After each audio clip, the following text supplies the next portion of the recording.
Hi, I'm Dr. Vyom Sharma, and we're going to talk about coronavirus and COVID-19. Specifically, I'll talk about the differences between the words isolation, quarantine, and social distancing. Now, this video is definitely not brought to you by the Australian government, whose job it is to explain these things, but here we are.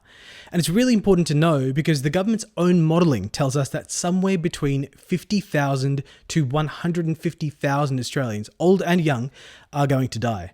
Now, if you're wondering why you haven't heard this before, it's because we're governed by a pack of jackals. Now, the good news is we know the solution: social distancing, isolation, and quarantining. Now, they seem so similar that it's very easy to confuse them, so let's clarify. Social distancing is something that everyone has to do, whereas isolation and quarantining are what you have to do if you are definitely infected or could be infected. So let's begin with isolation and quarantine, words that even the government mixes up. Technically, isolation is what you're supposed to do if you have tested positive for the disease. So you actually need to get the test result to do this.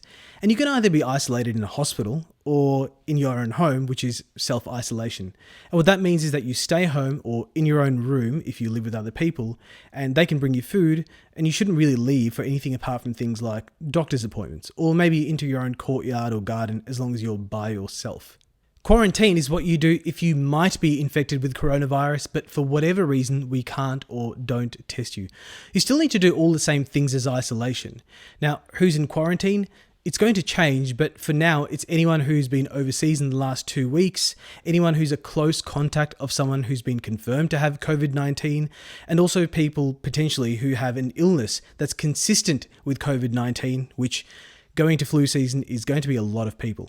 Now, how long do you need to be in quarantine? That depends on why you're in quarantine in the first place, and the facts around this are going to change, but you'll need to speak to your doctor to be cleared. Social distancing is something that everyone should do. It's a multi-layered approach. The idea is to stop people clumping together and touching the same stuff.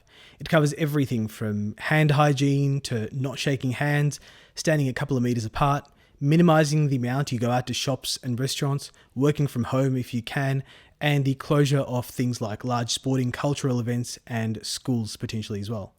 Now, some of these things can be enforced, but a lot of the others can't, which means it's your responsibility. And it's a huge responsibility because we're talking about deaths in the hundreds of thousands. A vaccine for coronavirus is far away, so we have to use what we can now, which is isolation, quarantine, and social distancing.